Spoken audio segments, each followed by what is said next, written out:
Hello and welcome to my channel. And for my first video, I'll be telling you why I think that Call of Duty Black Ops Cold War should be in your library of games.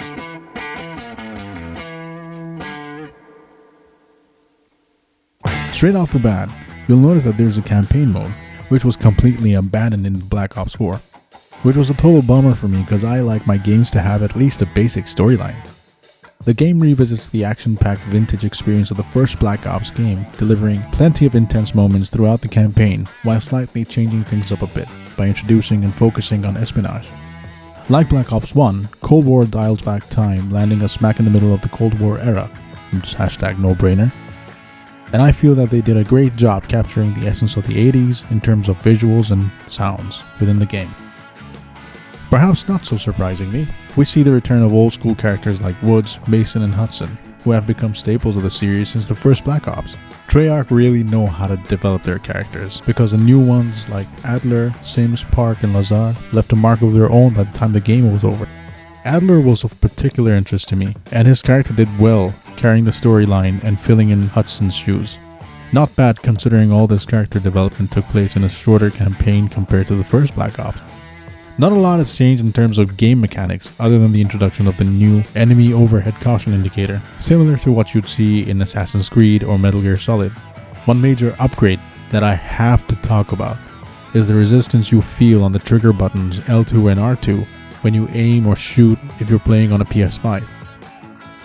The controller makes it harder to push down on these buttons depending on the gun you have. So for example, it's harder to push down if you're holding a heavier sniper rifle than if you had a smaller gun like the MP5. It just makes it feel like you're actually holding the gun.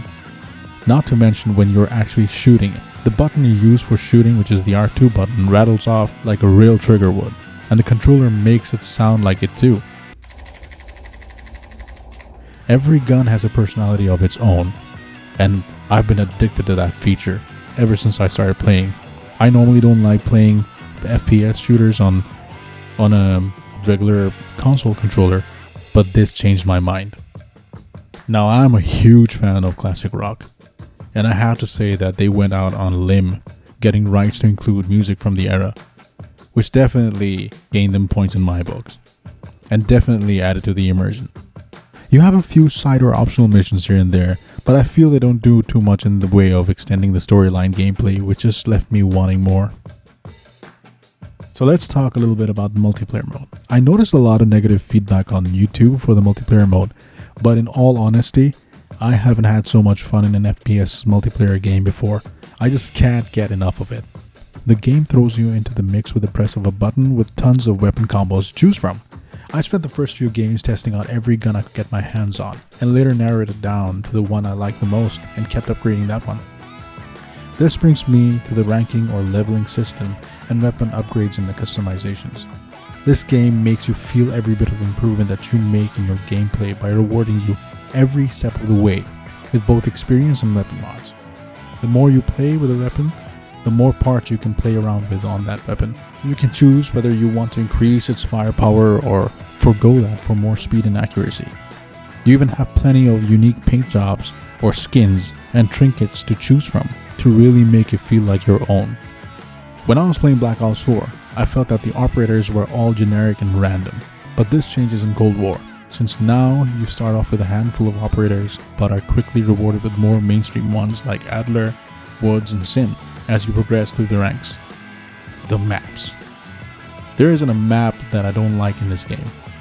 They're so well built with clearly established sides and unique structure to each part of them that you're quickly able to get used to them, and each of them has a different and unique feel. And this is only compounded with further updates which add new maps and other features, much like the updates in GTA 5. So let's talk about the zombie mode. It's pretty much just like you'd find in any other Call of Duty game, but this time they kind of changed it here and there. You go through waves of zombies, increasing in difficulty as you progress with other players on your side. But unlike Black Ops 4, in this zombie mode, you can still continue to gain experience and upgrade your weapons, which was definitely a welcome experience for me. And that, ladies and gentlemen, is a wrap for this video. Not too extensive, but hey, I gave it a shot. And as far as my experience with this game goes, I couldn't be happier with my purchase, and I definitely recommend getting this for your PS5. Ezzy out.